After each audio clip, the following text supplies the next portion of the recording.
Hello guys! Hello para to sa lahat ng Libra. Okay Libra, welcome dito sa aking channel, Polarin 888. Welcome guys.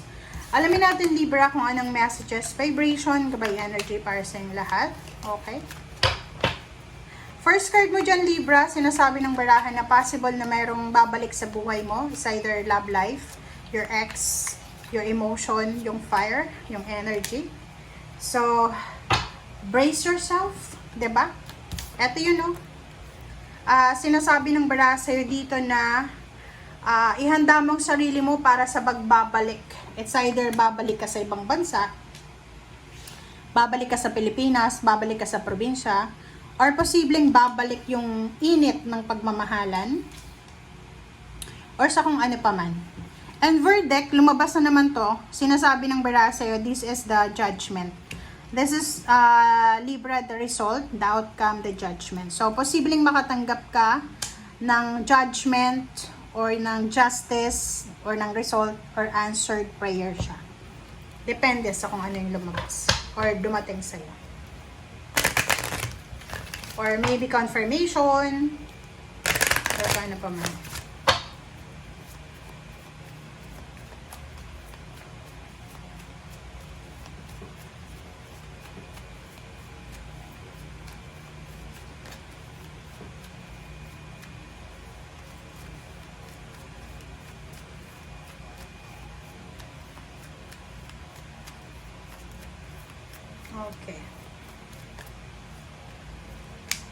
Okay. Libra. 36 distant horizon. Despair. And gift. Okay. Official person. So, kung makikita mo dito, Libra, possible na may near to completion ka dito na mangyayari sa buhay mo. So, ibig sabihin, posibleng ang tagal mo ng unemployed or ang tagal mo ng gustong mangibang bansa, ang tagal mo na like yung ibang mga Libra na nasa ibang bansa na wala nang nangyayari sa buhay nyo dyan, medyo desperado na, lalo yung mga nasa Middle East na parang lalo yung may mga sitwasyon na hindi maganda, sinasabi ng barahan na possible na hindi ka na masaya, or parang yun, masaya ka pa rin pero meron kang takot sa puso mo. So, sinasabi ng bara sa'yo na posibleng makatanggap kayo ng regalo from the authority, from the official person, from the government, from the embassy, okay? Or possible din to na kung nasa Pilipinas ka, you're suffering financially, you're suffering sa emosyon, posibleng may mga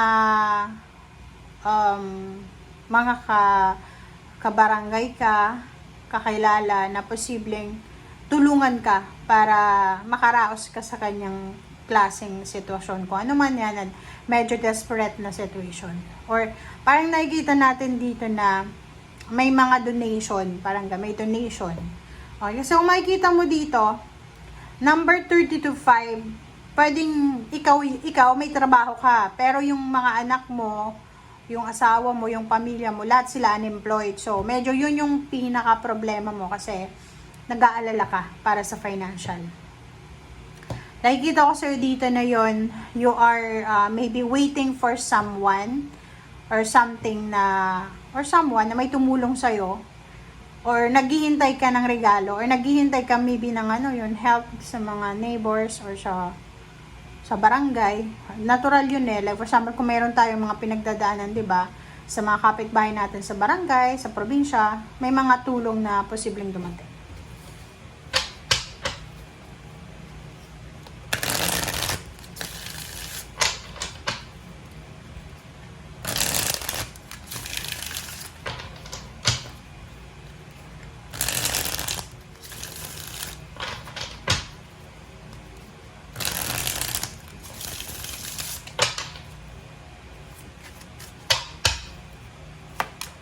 Okay. 7 of Wands and 10 of Cups. Nakikita ko sir dito na may Libra na talagang gagawin niya ang lahat, 'di ba? Atong Libra na to, willing siyang mag-sacrifice para sa pamilya. For the sake of happy family, magsasacrifice ka talaga. Gagawin mo ang lahat kahit sobrang pagod ka na, sobrang problemado ka na, sobrang stress ka na.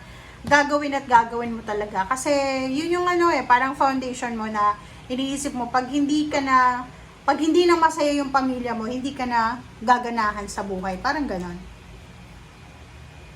Okay, 9 of Wands. Diba? Sabi ko sa'yo pagod na pagod ng librang ito. Paki-comment nga sa comment section guys kung totoo to. Bakit pagod na pagod ka na? Okay? Sinasabi ng bara sa'yo dito na yung Knight of Swords kasi parang sinasabi sa atin na mabilis yung action. Pero parang sa'yo, dahil sa pagod, posibleng magkaroon ka ng desisyon na napakabilis na pwede mong pagsisihan. So, you need to be very careful.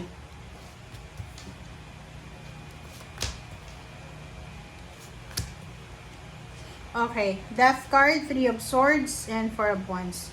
So, nakikita ko sa'yo dito na merong, hindi siya literal na death, but meron ditong Libra na posibleng siya ay sobrang pain and heartaches yung nararamdaman niya or mararamdaman niya because of, para namang siyang tower moment, yung 4 of Wands plus Death card.